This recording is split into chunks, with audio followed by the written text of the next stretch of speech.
प्यारे बच्चों, अक्टूबर माह का असाइनमेंट आ चुका है। तो इस वीडियो के अंतर्गत छत्तीसगढ़ बोर्ड कक्षा 12वीं रसायन विज्ञान के असाइनमेंट के चारों सवालों का संपूर्ण और सटीक उत्तर इस वीडियो के अंतर्गत दिया गया है।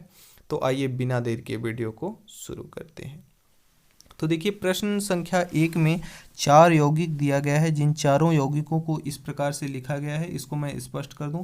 पहला यौगिक NH4NO2, दूसरा यौगिक N2, तीसरा यौगिक NH3 और चौथा यौगिक HNO3 है। अब इसमें देखिए, इसके लिए आवश्यक समीकरण देखिए चारों के लिए बनाया गया है। आप इस तरह से अपने असाइनमेंट कॉपी में इसका रासायनिक समीकरण लिख लेंगे। NH4 प्लस NO2 को मिलाएंगे तो N2 प्लस 2H2O बनेगा, और N2 प्लस 3H2O को मिलाएंगे 2HNO3 बनेगा। इसी प्रकार से तीसरा और चौथा भी इस तरह से जितने भी समीकरण दिया गया है अपने असाइनमेंट कॉपी में लिख लेंगे। अब देखिए, अगले क्रम में प्रश्न संख्या 2 का उत्तर है। प्रश्न संख्या 2 में 3 पार्ट दिया हुआ है।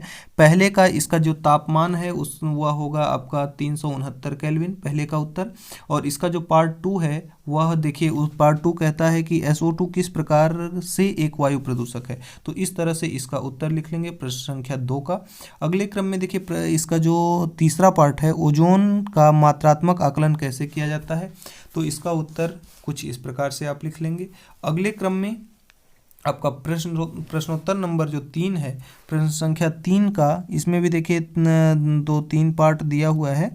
तीनों पार्टों का उत्तर आपका इस प्रकार से है। पहले का उत्तर यह हुआ।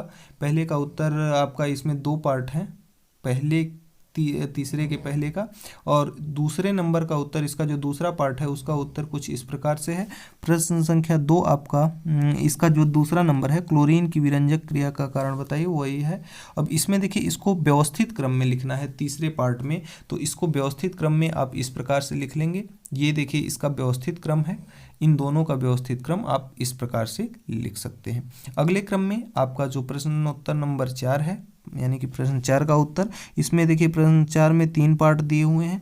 पहले का उत्तर कुछ इस प्रकार से है। इसके बाद आपका जो दूसरे का उत्तर है वह कुछ इस प्रकार से है। इसमें आधुनिक गोताखोरों के उपकरणों की बात की गई है। तो दूसरे का उत्तर कुछ इस प्रकार से है।